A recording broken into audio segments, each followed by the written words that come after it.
Hello and welcome to the latest reading from the FPL Affairs Book FC playlist, the playlist that strips FPL back to help address those decisions that keep us awake at night.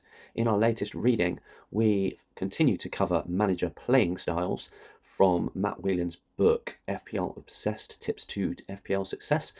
He believes there are 6 main ways of playing FPL. We covered Numbers Manager and Eye Test Manager in the last episode, and we look at the remaining 4 in this video. Before we get started, don't forget to like this video, subscribe to the channel for our content, and ring that bell to be notified each time we release something new. Anyway, enough of my small talk, let's get cracking. And there's Mo Salah. There goes Haaland. He's on his way again. He's hungry. He's scored. Ice cold precision from Palmer. Oh, Saka! That is a diamond of a goal. FPL Obsessed, Tips for Success in Fantasy Premier League, written by Matt Whelan. The risk-averse manager.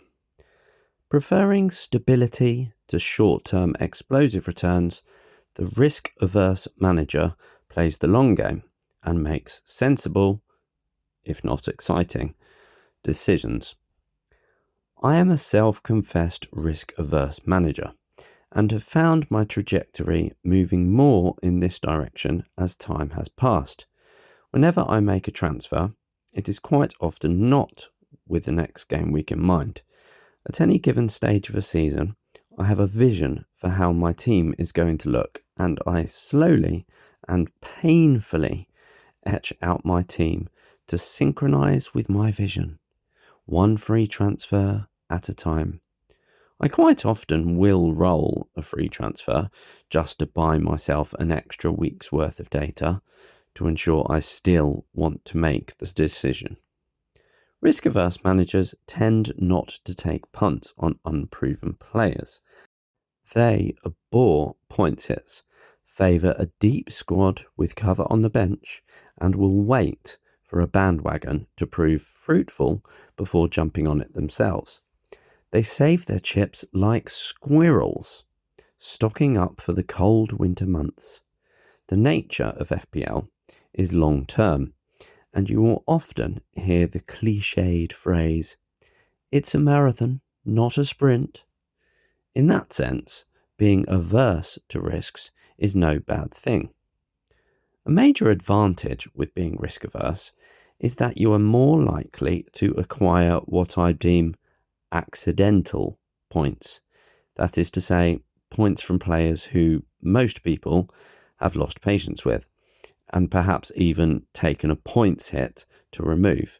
It can be very satisfying when, instead of transferring out a player who is blanking, like everyone else seems to be, you instead focus on replacing an injured player, only to find the player who you were considering getting rid of bags a 12-pointer.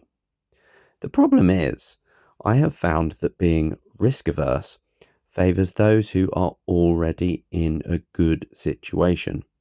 Whenever I have needed to push on from a low-rank situation, or I have had a really bad start to the season, my risk-averse nature holds me back from making the aggressive gains needed to end up with a big finish.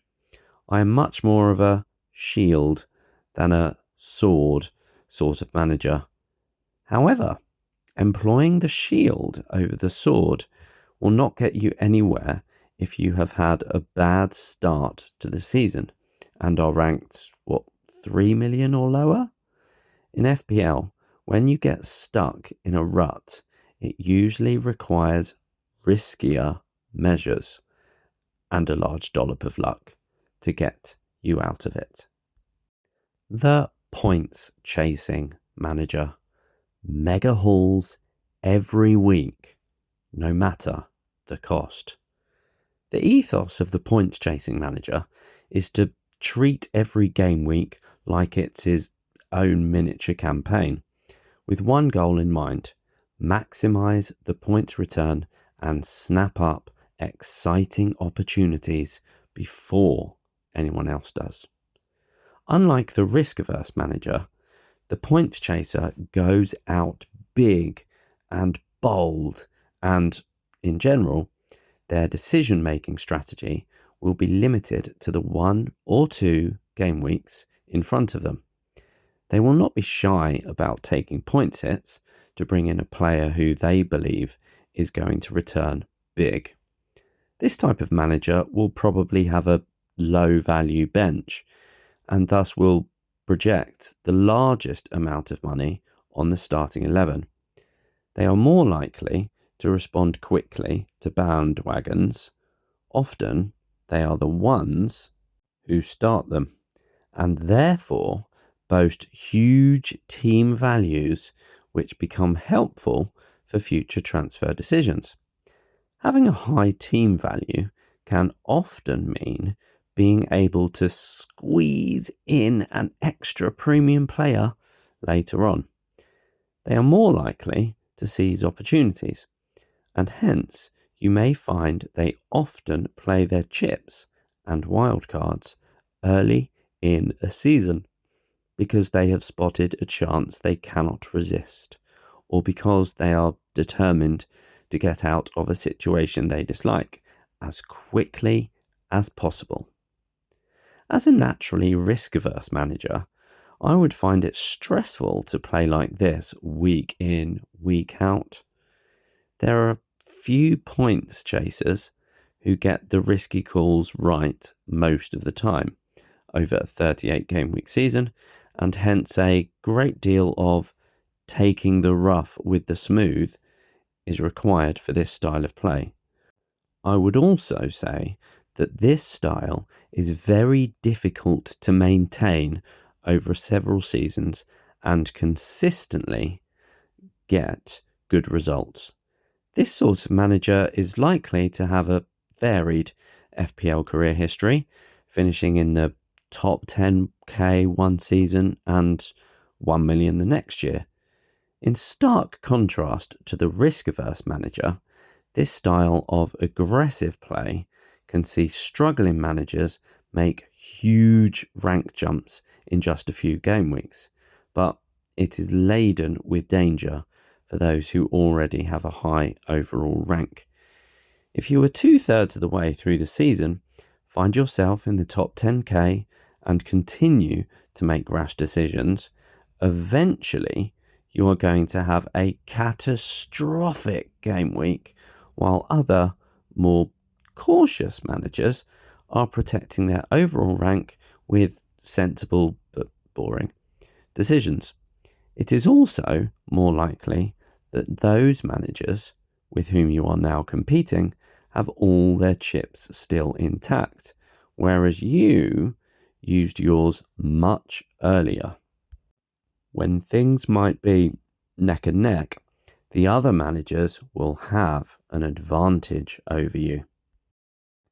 There is also a style of play which is known as upside chasing, which I, perhaps incorrectly, see as a combination of the points chasing and numbers playing styles.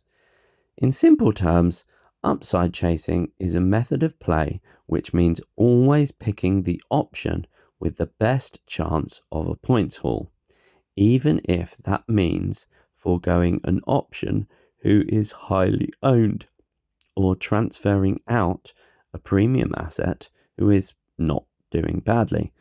This involves trusting your own judgment and, in doing so, sometimes going against the grain.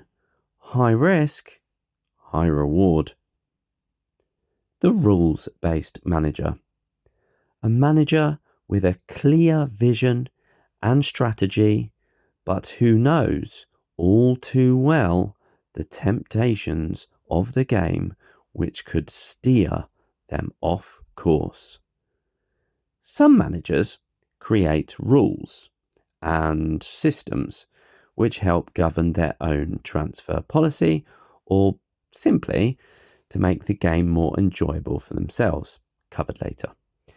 These are managers who know exactly how they wish to conduct themselves throughout a campaign and will ensure their own vision is realised, even in difficult times, by creating firm rules which prevent them from succumbing to temptation. An example of a rule-based system is Eric Freeman's lock and swap strategy. In simple terms, this strategy involves selecting 5 premium players who are locked, which means you have to put your faith in them for the entire season. Your transfers are therefore focused on your medium and budget tier players who need to be swapped based on form and fixtures in order to maximise their potential. This is presented as a guide to reach 2,500 points, a self-confessed, lofty ambition by the author. However, Eric makes a convincing numerical argument to justify this achievement. Rules-based systems can be an effective way of ensuring a strategy is consistently implemented through the peaks and troughs of a season. It is a good way of stopping the psychological wheels falling off when you have 3 consecutive bad game weeks. There are, however, 2 things to be aware of. First, the success of a rules-based system is only as good as the rules which are imposed. If you had a rules-based strategy which, for example, said that your captain choice should always be one with less than 5% ownership and you must rotate your goalkeeper every week, you shouldn't expect a decent finish no matter how diligently you stick to the system. Second, a rules-based system is only effective if you maintain it throughout the season. Imagine you are an omnipotent ghost watching an FPL manager. You know that one of their premium players has blanked 5 times in a row, but because you are an all-knowing, future-seeing ghost, you also know that same player is going to make 3 double-digit hauls. Only a rules-based system is going to stop that manager, unless they are incredibly patient, from transferring their blanking premium asset out for one who is returning. But it will only work if they keep their faith in the system and don't deviate from it. But herein lies a vulnerability. Almost every season throws up an anomaly, something unique to that season. This happens to be one of the things I love about FPL. With the 18-19 season, it was the emergence of attacking fullbacks as valuable FPL assets. In 2020, the season was suspended because of COVID-19, and everything we knew about FPL went out of the window with Project Restart. With the 2020-21 season, major rule changes regarding interpretation of handballs led to a tremendous increase in the number of penalties given, although this tailed off towards the end of the season. Over the winter period, the second wave of COVID-19 created even more disruption than it had in the previous season. During the 2021-22 season, we saw a huge decrease in the number of points obtained from forwards, including premium ones. Depending on the rules imposed, a rule-based strategy could prevent a manager from adapting to a season's abnormalities.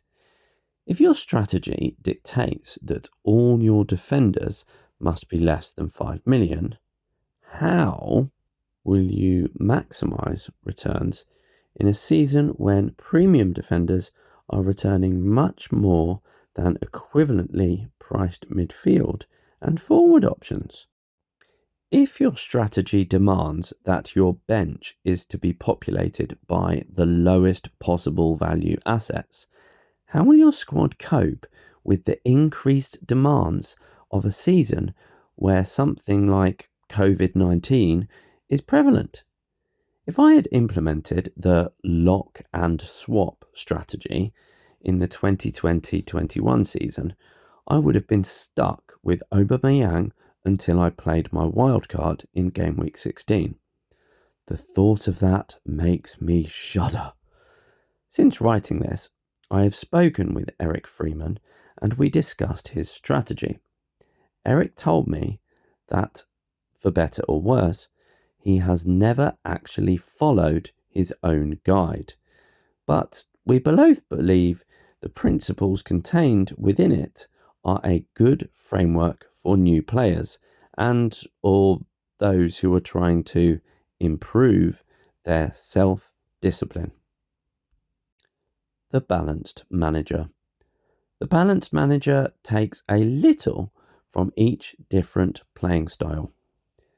We have dealt with 5 quite polarised playing styles above, and most likely, the majority of consistently successful managers are not too far across any one spectrum. To have the best chance at consistent success, take a little something from each playing style and be prepared to adapt to the nuances of the season. First and foremost, take a look at yourself. How do you like to play the game? If you are the sort of person who gets your kicks through nailing the big hitter each game week, and you don't mind occasionally being wrong, then don't subscribe to a strategy which locks you into a premium captain for the season. Likewise, if the thought of transferring out a player only for them to haul keeps you awake at night, then perhaps a more patient approach is better for you. FPL is a very personal journey, and it is critical that you enjoy it. More on that in the next part. Whichever way you decide to play the game, I believe there is some merit to be taken from each of these playing styles. The key to my successful campaigns have been when I have taken a balanced approach. I am more risk averse when I have a good rank, which I want to protect.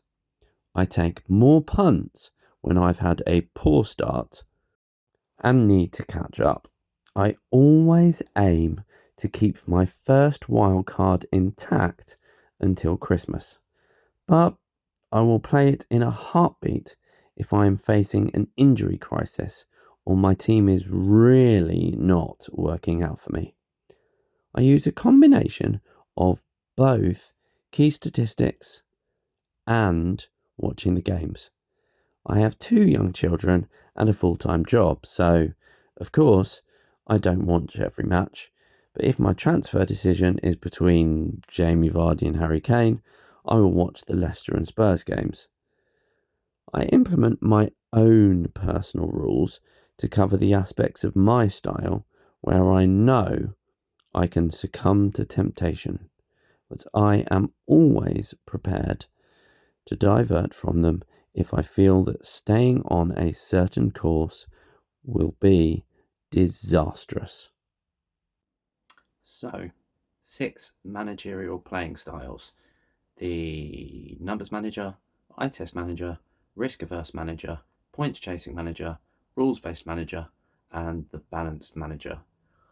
I think, all things considered, I am likely to be a combination of all of them. And the reason I've reached that conclusion is because I think it depends on the situation I'm in at the time. So, for example, this season, I think I'm probably, in comparison to last season, going to start a bit more risk averse. By that, I mean picking tried and tested Premier League experienced players that are 90-minute men. Going through them though, Numbers Manager, usually I don't go into too much depth numbers wise. I mainly focus on the outcome statistics, so for goalkeeper, defenders, the clean sheets, the midfielders, and the forwards, looking at the goals and assists rather than the expected goals and assists column. So that to a degree. Eye Test Manager, usually watching the Newcastle games in full and match the day highlights, so I'll get tasters from that, and that helps the outcomes because I'm at least able to watch to see, for example, using that comparison of Darwin and Chris Wood in the context of stats show that Darwin is underachieving because he's getting loads of chances, Chris Wood is overachieving, but potentially looking at actually the quality of the finishes they are. Risk averse manager, as I said, that's what I'm going to approach this season at the start and see what happens. Last season, I mainly used that sort of approach once I'd recovered from my bad start. The risk averse manager being sticking relatively template and safe bets, playing the long game over the short term haul returns. Points chasing manager, I think I did that to a degree when I was targeting those first weeks after game week 10 last season when I was ranked 4.5 million. I took some safe but slightly differential ones to try to help me make those gains. Rules-based manager, so that's not necessarily following the FPL rules, but more if you've got rules of your own. So, for example, some people that might be, well, as Jack from last season said, roll when you can. So he's got a big rule himself, is avoid taking hits unless it's an emergency. Other managers may have their own set rules. It could be picking some select premium players and that's your spine for the season, and only remove them if they're injured, for example. That I'm not so much that type of manager. Whether that may change, it did slightly change last season where I tried to make or take less hits, which did work out to a degree in the end. I'm trying to think which others I've not covered. Oh yes, the points chasing manager, which is the going for individual short-term hauls, trying to maximize each game week in solitude. I think I'm only really like that for free hit weeks and to some degree if I'm wildcarding and going to follow with a bench boost, looking at those short 2-3 week games. But otherwise, yeah, overall I think I'm quite balanced and utilising each one depending on where my overall rank is. Anyway, after listening to the previous episode and this episode, what sort of manager do you think you are? I certainly know what the FPL Affairs hot dog Martin Murray is. He is most definitely a points chasing manager. Anyway, that's starting to get sidetracked. There are several ways you can get in touch with us. You could comment on our videos if you've got any requests for content or readings. Alternatively, you could contact us via email. That's fplaffairs@gmail.com. Alternatively, on x.com, our user handle is FPL Affairs. YouTube channel handle @FPL Affairs. On Facebook, if you search the group name FPL Affairs, we should come up quite promptly. Finally, our videos also available audio only on Spotify. Just search for the podcast FPL Affairs. So to finish, if you liked the video, don't forget to click the thumbs up and subscribe to the channel. If you click the little bell thing as well, you should get notifications every time we release a video. Anyway, all that's left to say is scout our channel, a playlist for the next Books FC reading fixture coming soon. Goodbye, everybody.